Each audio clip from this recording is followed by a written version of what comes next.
কুমিল্লায় বিএনপি জনসভাকে ঘিরে জড়ো হচ্ছেন নেতাকর্মীরা। সমাবেশে উপস্থিত থাকবেন বিএনপির মহাসচিব মির্জা ফখরুল ইসলাম আলমগীর। ভার্চুয়ালি যুক্ত হবেন বিএনপির ভারপ্রাপ্ত চেয়ারম্যান তারেক রহমান। সেখানে আছেন সহকর্মী সাব্বির রোজ। রোজ, কেমন দেখছেন আয়োজন, কি বলছেন নেতাকর্মীরা? আমি আছি কুমিল্লার লাকসাম স্টেডিয়াম মাঠে।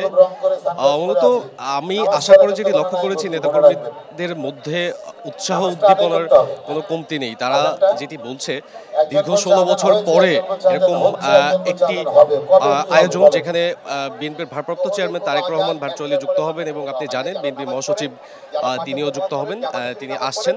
তো সেই জনসভাকে কেন্দ্র করে এখন মানুষজন আসতে শুরু করেছে এবং একটি উৎসাহ উদ্দীপনার মধ্যে তাদের যে ভয় ভীতি বা তারা যেটি বলেছে প্রতিত স্বৈরাচারের সময় এই ধরনের আয়োজন বা বিএনপির ব্যানারে এই ধরনের আয়োজন সম্ভব হয়নি কুমিল্লা নগরীতে। তো বাস্তবে আজকে মূলত জনসভার পাশাপাশি রাষ্ট্র সংস্কারে বিএনপির 31 দফার যে বিষয়টি রয়েছে, যে রাষ্ট্র মেরামতে আপনি জানেন বিএনপি 31 দফা ঘোষণা করেছেন। সেই ঘোষণা অনুযায়ী 31 দফার মধ্যে রয়েছে সংবিধান, বিচার বিভাগ থেকে শুরু করে জনগণের মৌলিক চাহিদা, জনগণের রাজনৈতিক অধিকার, ভোটের অধিকার থেকে শুরু করে বিভিন্ন সংস্কারের প্রস্তাব যে বিএনপি দিয়েছে, সেটি মূলত জনগণের মধ্যে পৌঁছে দেওয়ার একটি বা বার্তা দেওয়ার একটি মাধ্যম এটি। এবং আপনি জানেন যে বিএনপি ভারপ্রাপ্ত চেয়ারম্যান বিভিন্ন জায়গাতেই এই জনগণের যে প্রশ্নগুলো রয়েছে রাষ্ট্র সংস্কারে বিএনপির 31 দফার মধ্যে থেকে, বিএনপি এবং তার শরিক দল মিলে মূলত এই 31 দফা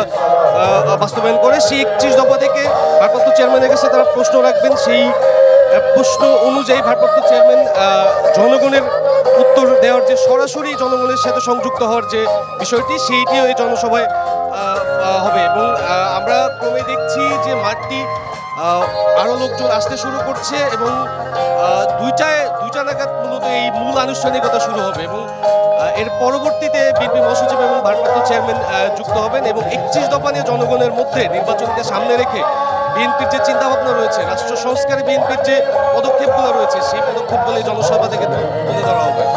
তো তাসনুবা, এই ছিল এখনকার মতো আমার কাছে। জি, আমরা দেখছিলাম কুমিল্লা জনসভায়, বিএনপি জনসভায় লাখো মানুষের ঢল। ধন্যবাদ জানাচ্ছি আপনাকে।